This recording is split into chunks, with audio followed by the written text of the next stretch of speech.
Alan, we're on. We're rocking. It's time to go.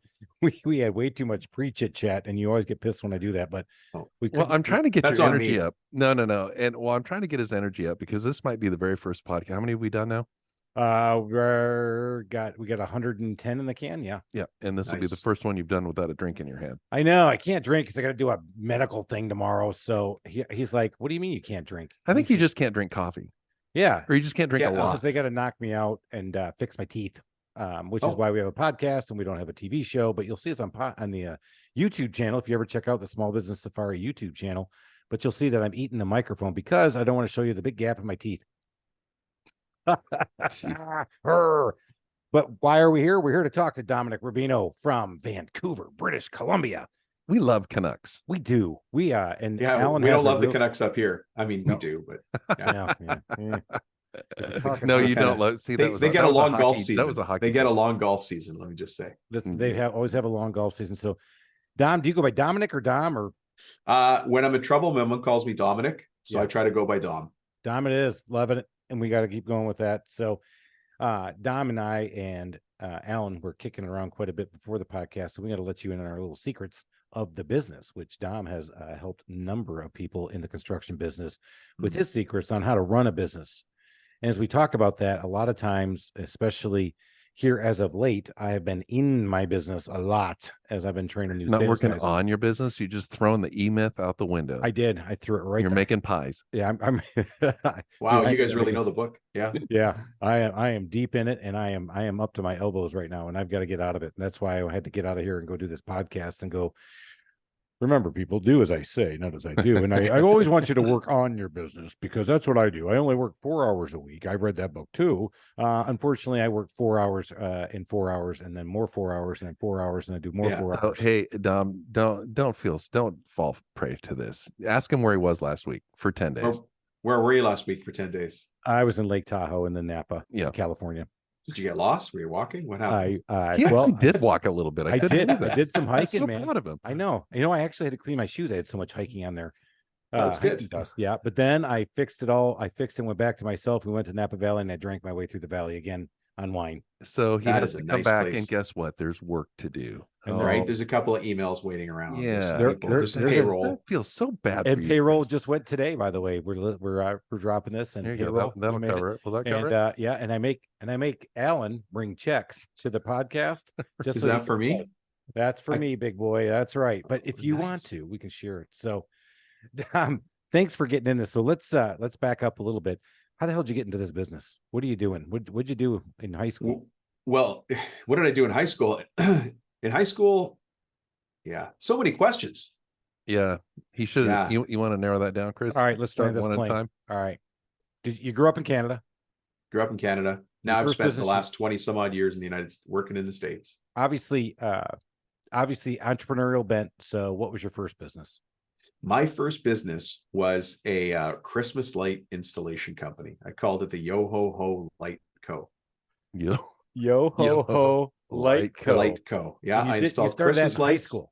I did it. Yeah, I did it in high school. I had. Do you remember? Oh my God, Marty McFly. What's the movie? Back to the Future. Do you remember his very cool Toyota pickup truck with the roll bar? Yeah, with it from the factory. I had one of those. It was the Mirage edition, so it was black with like brown stripes. Very cool looking back then. But I sat down and I said, I want to start my own business, but I don't have anything. So I borrowed my dad's ladder, which I still have, by the way. And I just started knocking on doors. And in between the end of school and doing exams, I started installing Christmas lights on people's houses. In the rain, in the Pacific Northwest, on cedar roofs. No problem with safety at all. No problem there. No problem finding customers because nobody in their right mind wants to get up on a cedar. I used to live in Portland. And I spent a few hours on top of a roof once because I went up there to hang Christmas lights and it just got really slippery. And so I just made my way to the top until somebody realized I was missing. Yeah. I was that guy. That's and to use the Hooper Canadian, that is a toboggan run. And that it is a toboggan. When you get on that cedar roof when it's wet like that is just 100%. You're slipping, you're getting your ass, and you're falling. You use couch cushions. Did you know that you use couch cushions on cedar roofs to stop from sliding? Oh, really? So we use the couch cushions down here. Did you put them on the ground for when you fell, or what do you mean? No, that They're gives like, you traction on the roof. Oh, yeah, really? I always used them on asphalt. Those are actually Yeah. the best way to stop yourself on asphalt shingles. I always thought. Yeah, they work on asphalt as well. Asphalt? Did you say asphalt? I did. Asphalt. Shingles. Asphalt. You need a beer. I do, and I'm saying it without slurring. It's even worse. So. Oh, Yeah. God. All right, let's go back to this. So, hanging lights, and you went, boom. You know, Mom, Dad, I'm done with school. I think I've got something. I'm onto it. No. No, I was able to go to college. I was able to go to Oh. university, but believe it or not, I was not a good student. I was there for 7 or 8 years, but I'm not a doctor.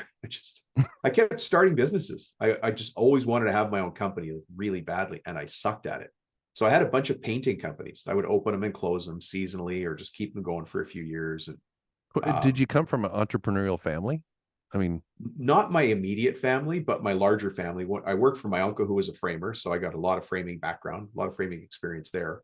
And then some other family members, they're Italians, new immigrants. They started buying houses. They didn't call themselves entrepreneurs, but now they all own a dozen houses and they're retired just fine.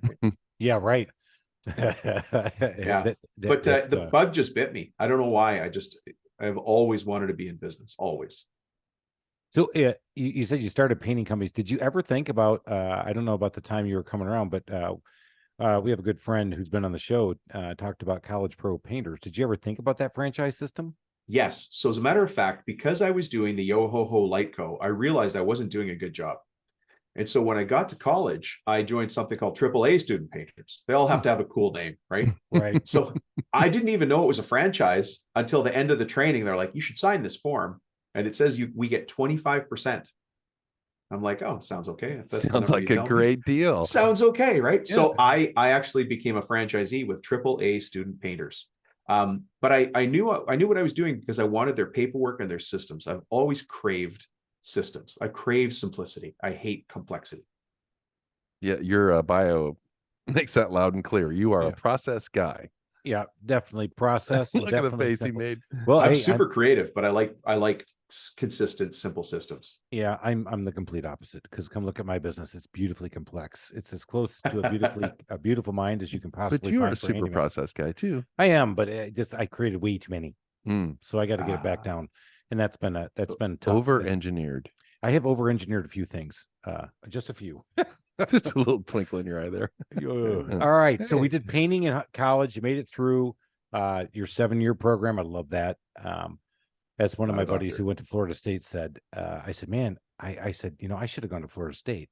He goes, well, it took me 6 years to get my poli-sci degree. It took you 4 years in the middle of Michigan, or at the UP of Michigan, to get your engineering degree. He said, I think you did all right.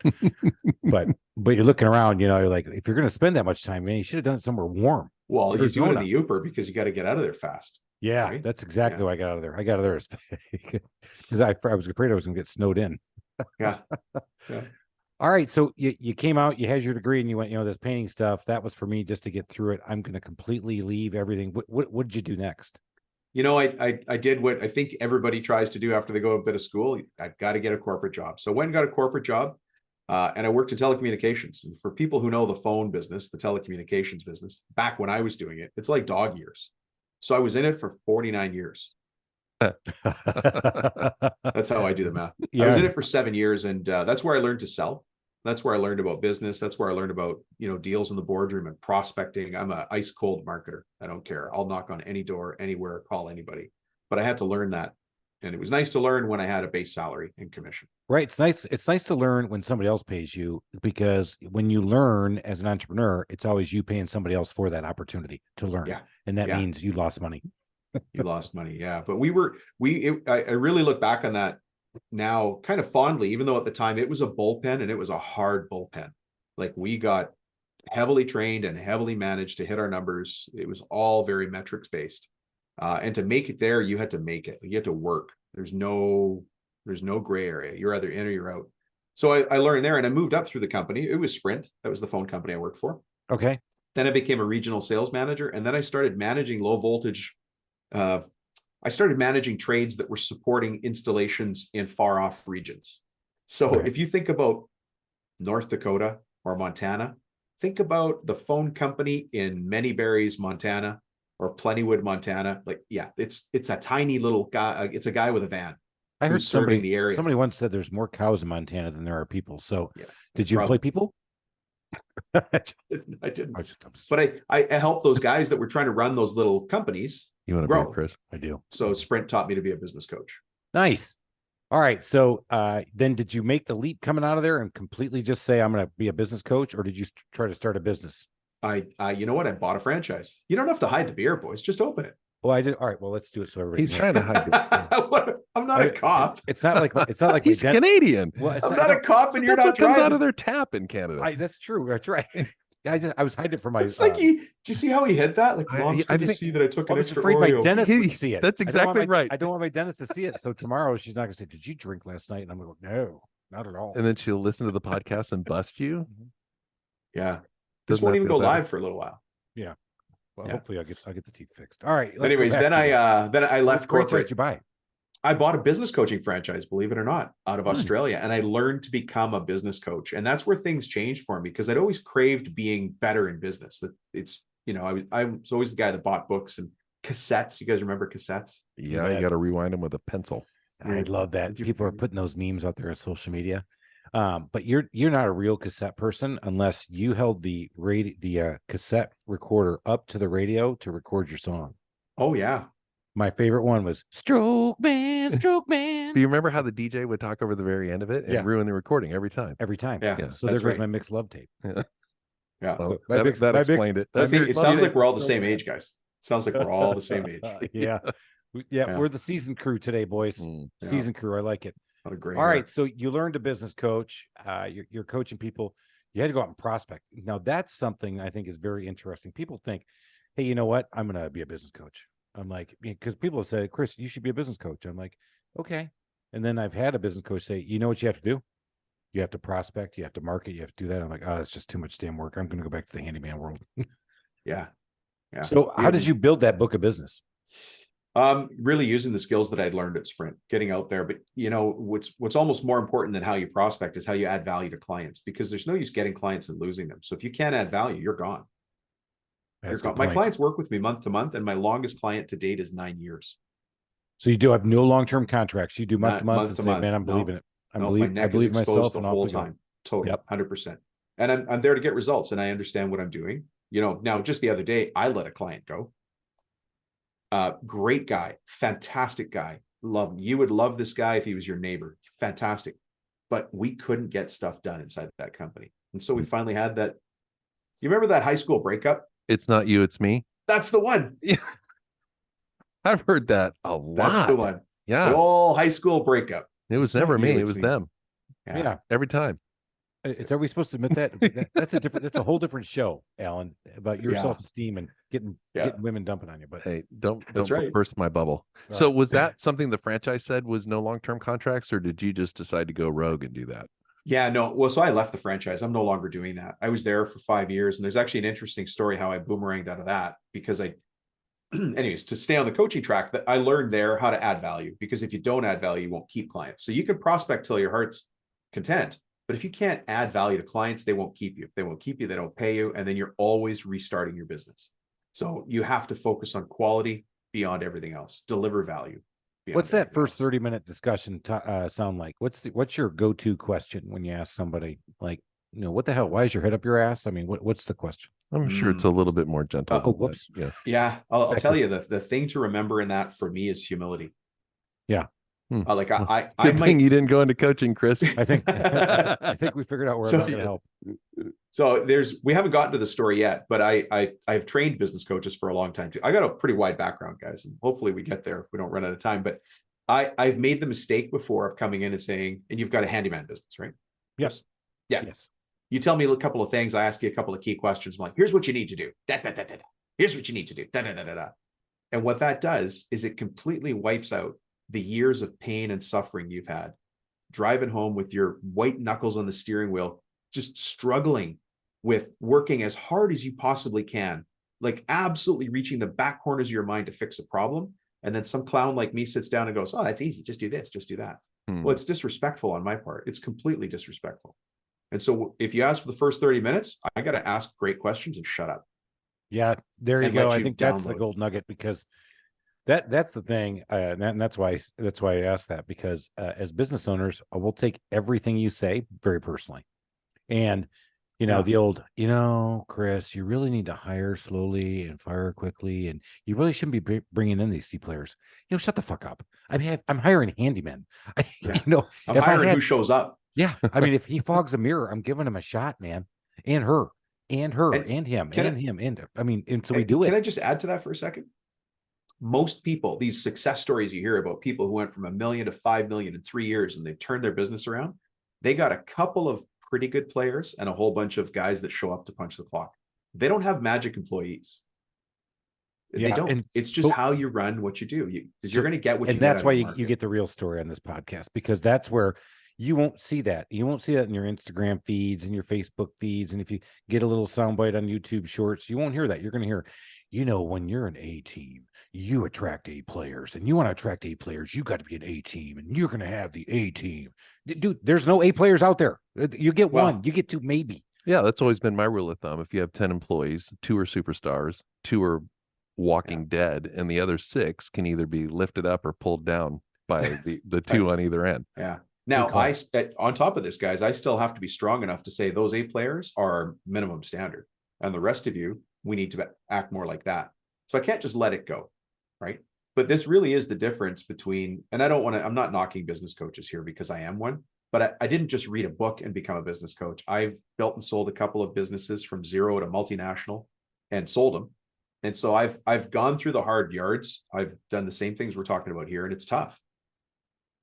Yeah, I mean, you hit on it, and we talk about it, but that's the nitty gritty, is that you have to be able to excel and do. I think, Alan, you put it best. You got the 2 bad, you got the 2 good, you got guys in the middle. You got to make sure that you get the most out of the majority of the team, and get the other ones who are the least.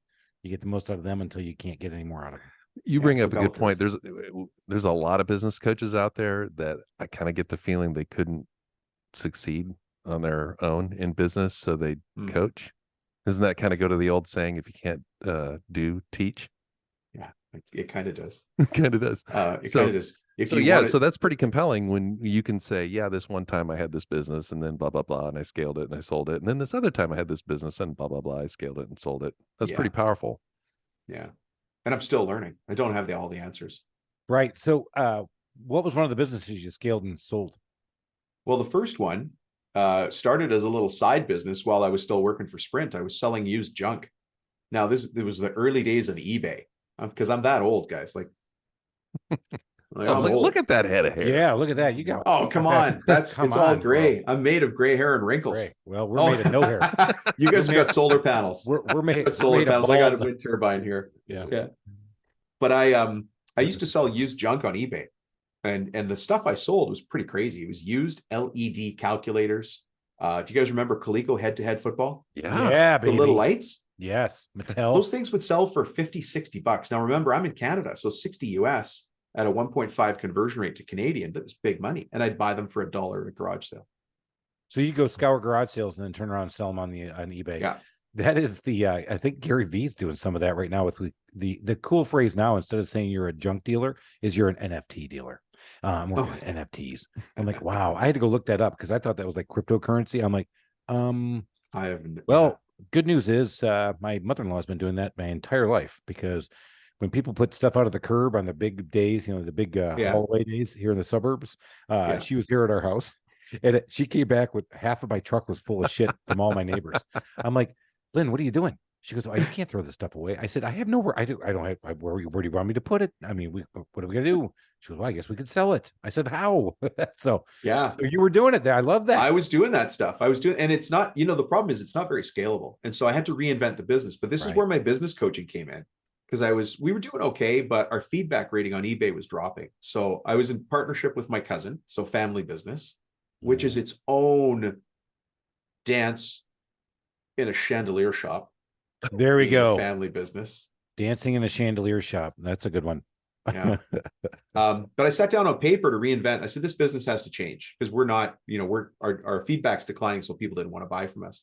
And so I came down to, at the end of the day, just on paper, I figured we had to either sell used books, used magazines, or used records.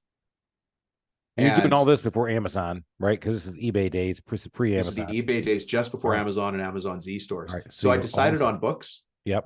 This is the funny part here. and I kind of got tired. I'd been at the coffee shop, and it wasn't a great coffee shop. It was a coffee shop / garage, like gas station. It was pretty low end.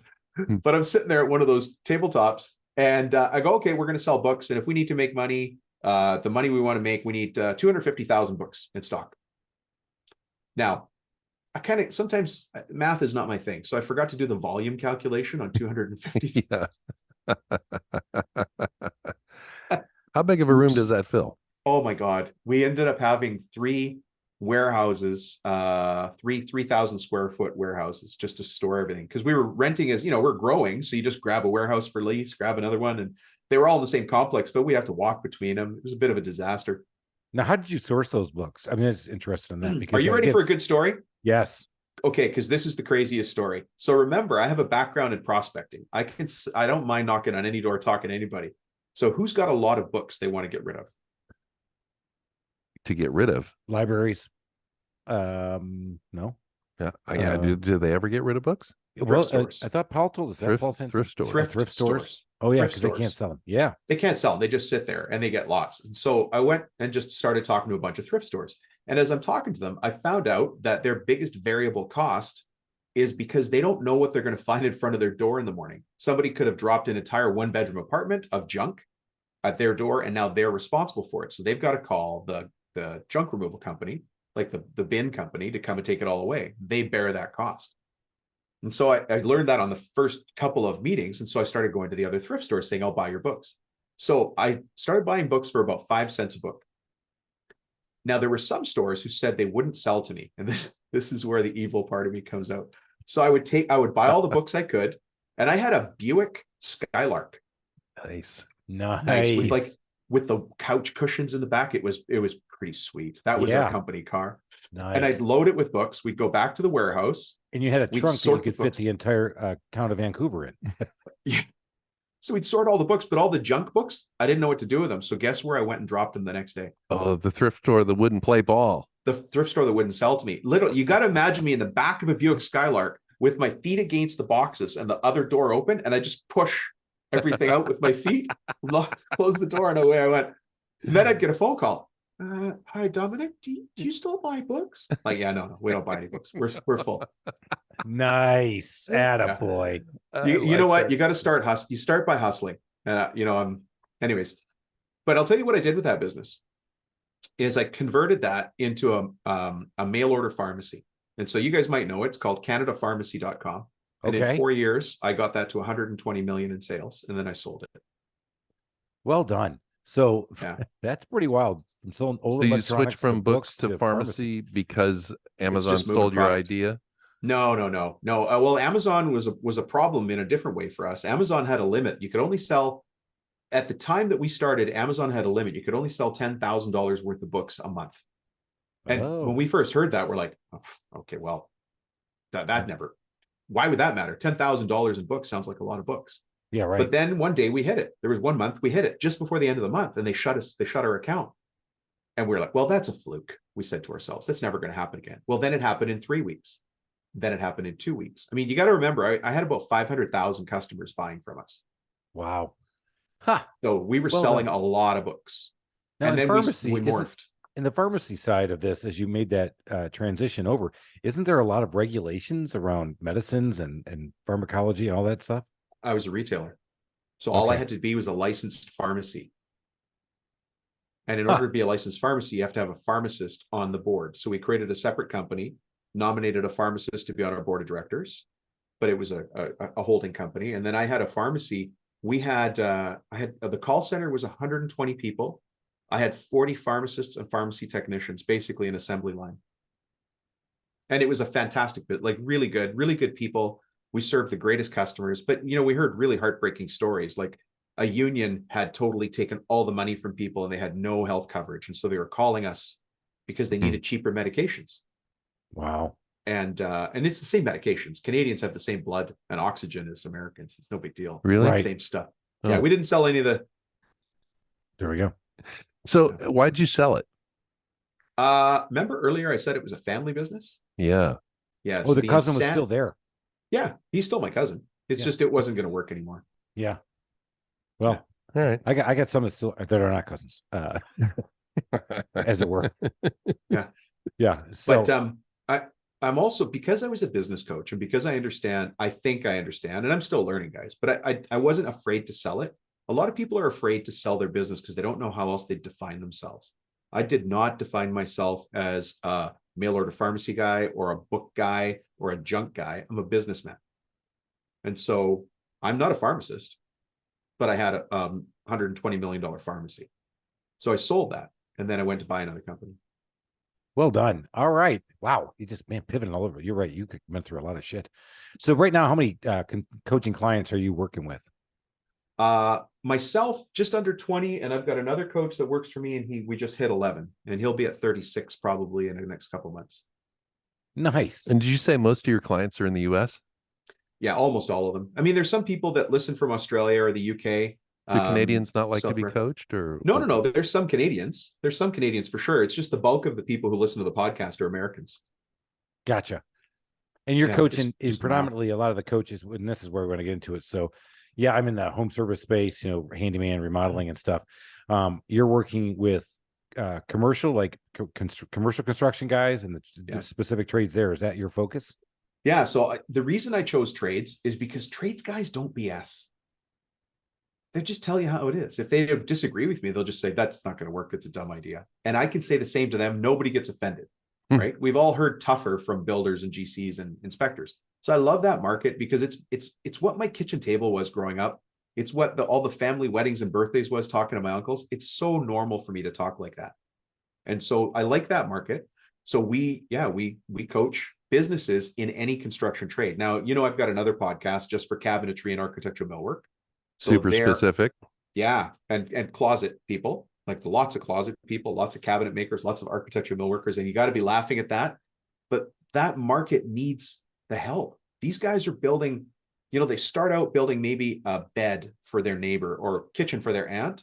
And then a couple of years later, they're doing $2 million, but not knowing how to run a business. Gotcha. And the name of that podcast, we'll get in the show notes, is? Oh, Cabinet Maker Profit System. Cabinet Maker Profit System. That's very super specific. I couldn't find anything longer. Yeah. I liked how you did that because that is super. I said super specific, right? I didn't say, wow, that's the longest freaking title I've ever heard. No. Well, I just checked. I wasn't able to buy the domain, but left-handed vegan cabinet maker profit system is available if you wanted it. Yes. Let's get super specific, shall we? Yeah. This podcast, if you're listening, you must be left-handed, you must be vegan, and you are building cabinets. Get in here. Let's get going. I don't think that'd be that big of an audience. Anyways, on Profit Tool Belt, it's roofers, it's electricians, HVAC, anybody in the trades, because and we don't talk about tools. It's the business of the construction and contracting business. Painters, which is plenty difficult enough. So that's great that you're serving that community, as I feel like I am part of that community in the residential space and feeling the pain that we feel all the time. So you get in there, you do your first 30 minutes, then you start your coaching program. You're looking for those major pain points that first month. You're asking those questions. You're figuring that out. What would you say has been a trend in the major pain points in the trades? A trend in the major pain points in the trades. Balance. I'm surprised that I even said that, but because it's different for everybody, but usually guys they're working so hard they can't work any harder, and kind of working hard to stop working. I'm not trying to be funny with my words here, but like you can only work so hard for so long before you take a breath, usually on the toilet, and you go, I got to do something. Like something's got to change. Yeah. Something's got to change because you can't put out that level of energy. Can I just give you a picture for a second, an analogy? Sure. Yeah. When you watch at the Olympics, there's those ridiculous weightlifters from like Uzbekistan. The guy's massive, but he's wearing an awkward singlet, hair's coming out of everywhere. And he walks up to this bar. It's ridiculous, right? It's got 9 plates on each side. He walks up with these hands and he grabs it. And then before you know it, it's up over his head. And everybody claps and he gets 19 points or however this. Okay, that's a business owner. Every day. You created the bar, which is all of your business. And then through your own just will, just your own absolute personal determination, work ethic, inability to compromising your family, your money, your time, you lifted your own business up above your head and you're standing there. And what happens after 5 minutes? You're like, guys. So what does a business coach do? I come along, I'm like, we should build a rack. Yeah, right. Like, what's a simple system? But I want to give everybody listening to the show credit, because if they're listening to your show, first, you love laughing, and I love laughing on my show, not as much as you guys, but they're looking for inspiration. They're looking for ideas for moving forward, and they're at that point where maybe that bar is over their head, and they're like, I can't hold this any longer. What do I do different? And that's where I come in.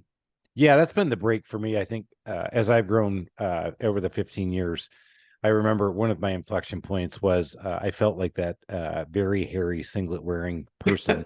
I can't unsee that, Chris. I know it's just not. I want to see it, actually. I think you should make a little guy running across the bottom of the screen. Dominic, don't encourage him. Yeah, actually, I thought he'd be on TikTok tomorrow. What I thought his answer was going to be, "What do coaches do when they see that? They come up and shave my armpits?" No, but no, I've been that guy, and I had a mentor had to break the mold for me.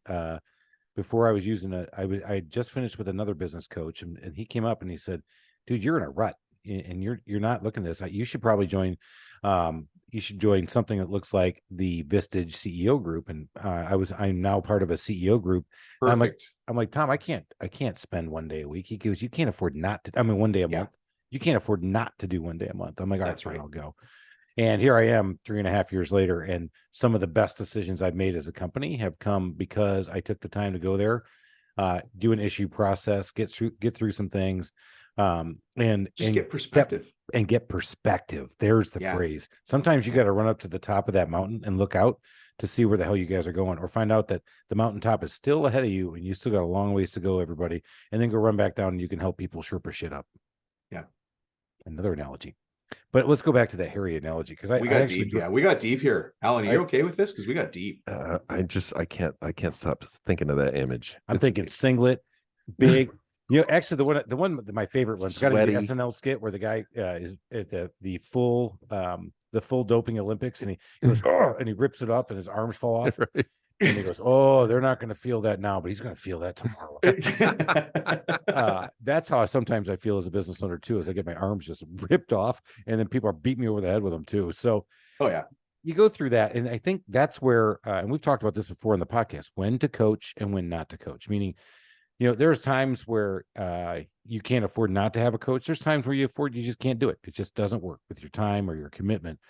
As you've talked with people, and do you agree with that, Dominic? Or do you agree with me or not? You can disagree.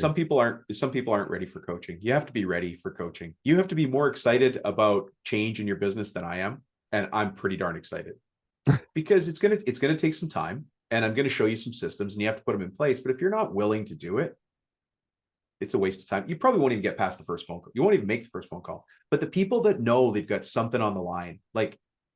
Here's one of the most painful things I ever heard from a guy. I already lost one wife to this business. I don't want to lose another one. Woo!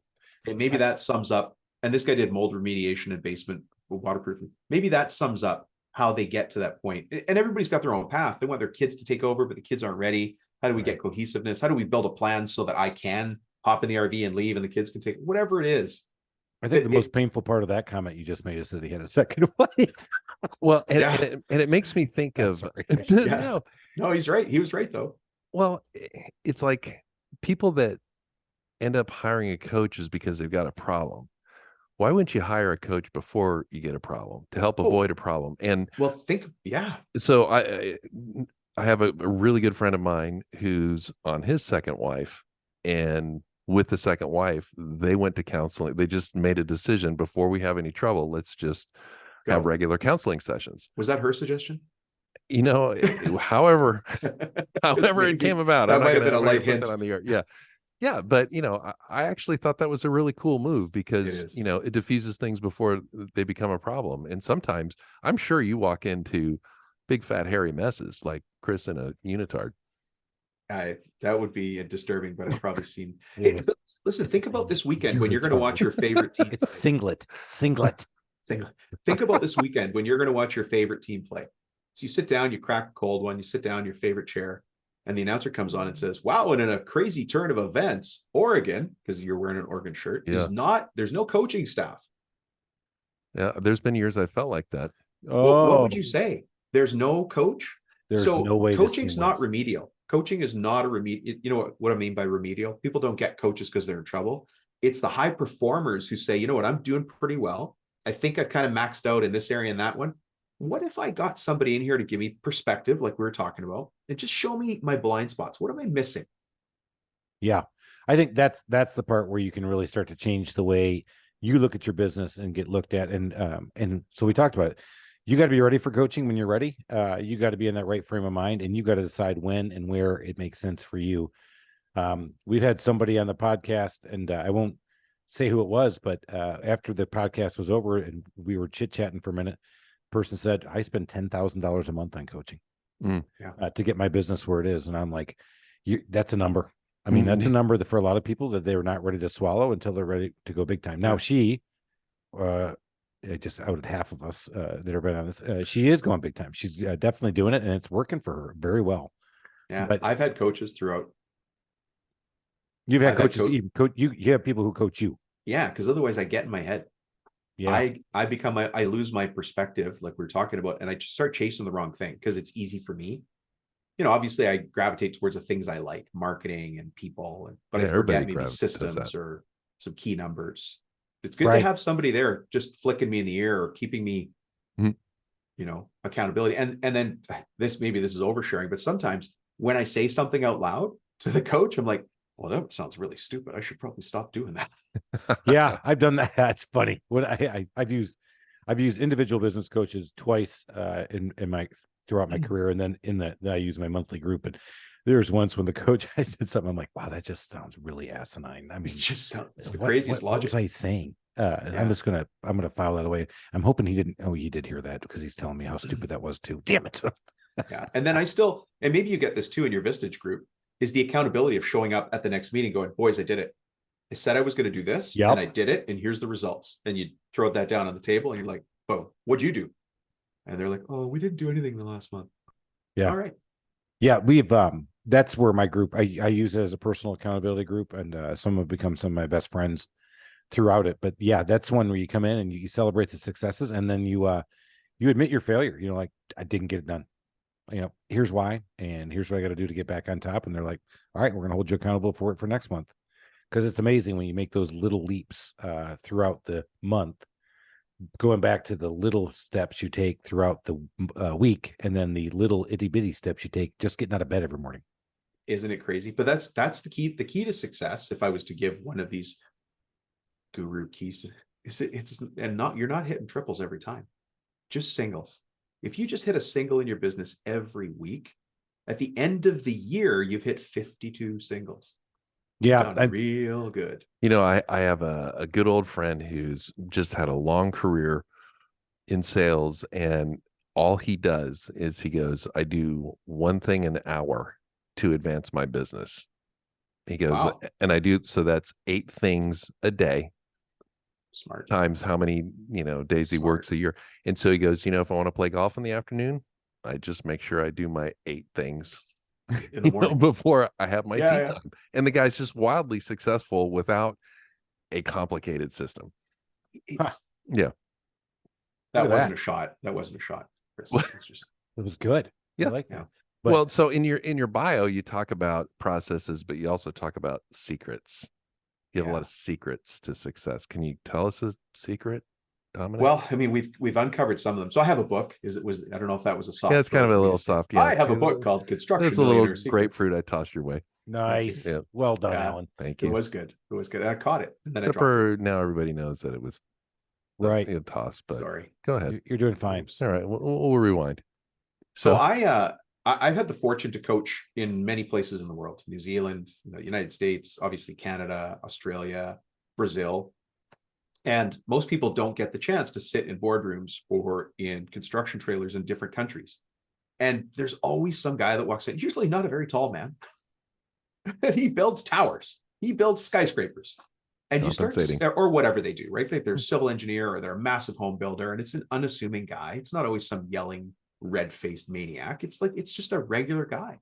But he comes in and did you take that personally, Chris? Yeah. Hey, look, I'm not red-faced right now, but yeah, usually. No, that's why. But you have a red shirt on. It just gives the glow is yeah.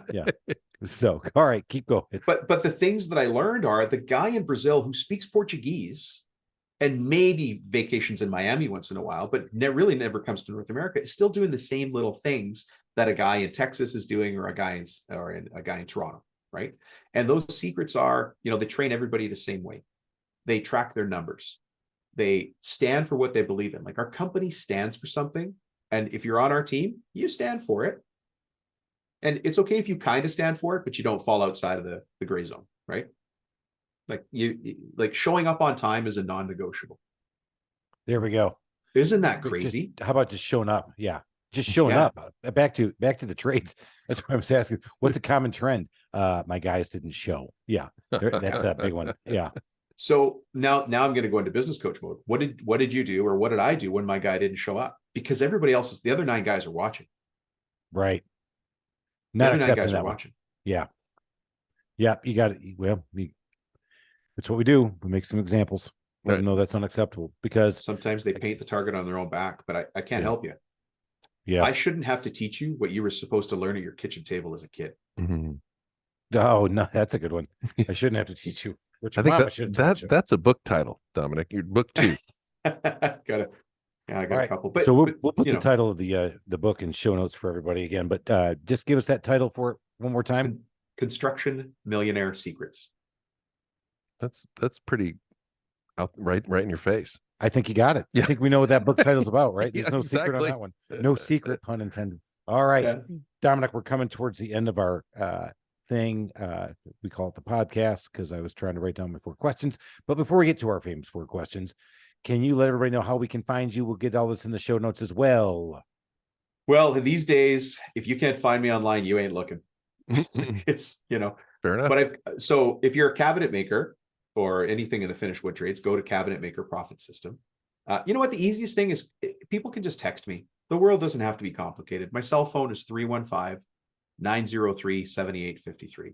Just text me and say, I heard you on the show. Chris and Alan said to call.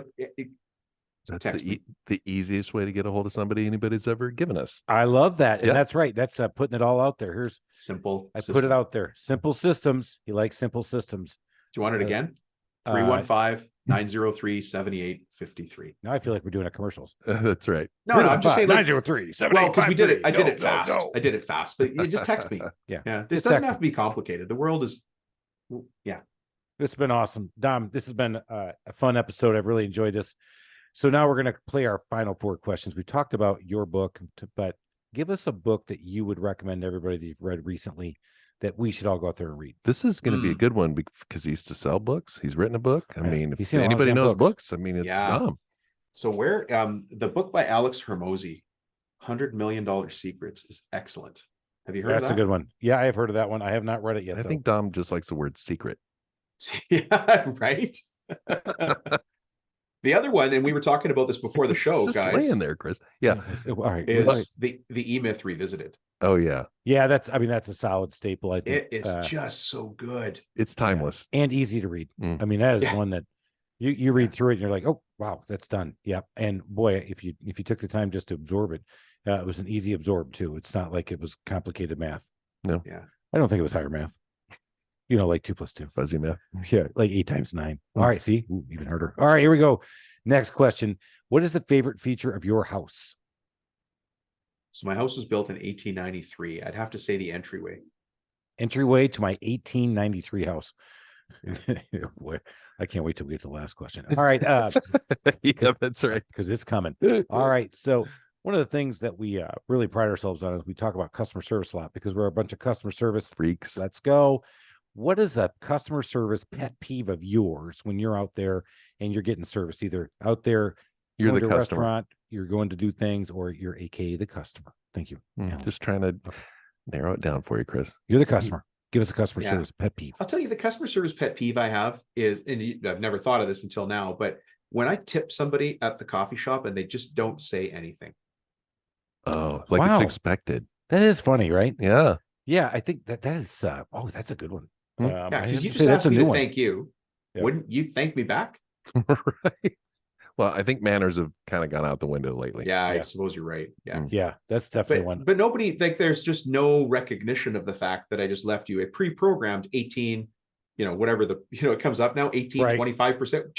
choose your tip, 18%, 25%, 39%. You're like, all right, let me double down on this pet peeve though, because now with all these machines that are in front of you, Yeah. it says, and the person's looking at you and you're getting takeout, okay?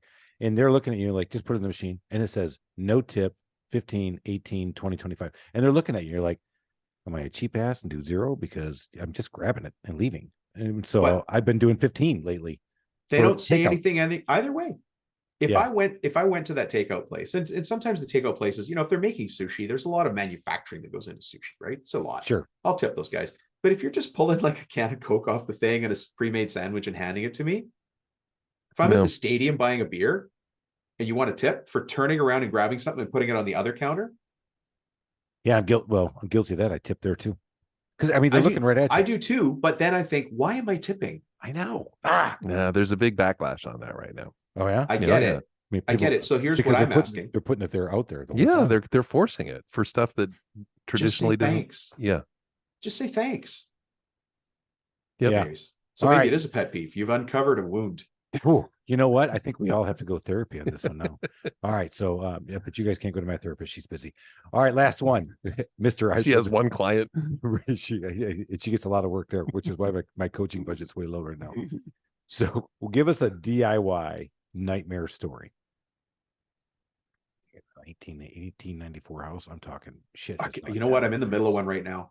And it's my house. Can I talk about this? Yeah, please. Yeah. So we have an old, the chest of drawers that you put in a makeup room. It's got a mirror on it, a couple of drawers. Well, they took that in this house. So it's an old antique one. So mounts to the back of your chest of drawers and the mirror comes up and it's a really heavy piece of wood and mirror. Yes. Yeah. So the counter on that was wood as well. And so we took the counter off and had just a new piece of marble cut to go in there, right? And because it was rotting, it wasn't looking good. So now we cut the sinkhole and everything. And I realized that wooden countertop was how you screwed in the backboard. And so now I've gone to sleep and I've woken up thinking, how am I going to attach this thing? Liquid nails. I've got some ideas. Yeah, liquid. No, I think I'm going to need brackets. Yeah, hurricane brackets, like framing stuff. You're going to need brackets. I'm going to need brackets to put a fake piece of wood back there between the countertop and the cabinet. All my cabinet guys are listening to me right now, shaking their heads. They're like, Rubino, we expected better out of you. But it just occurred to me that I don't have a mounting system now for getting that mirror back on that chest of drawers. Yeah. How you like me now, tough guy? That's right. Put it out there in the podcast. We all do it. The DIY nightmare stories. I love him. Although no death, no dismemberment, but he does host a podcast called he didn't even shoot himself in the hand with a nail gun. I know, which is no fun. I know. God, look at those suckers.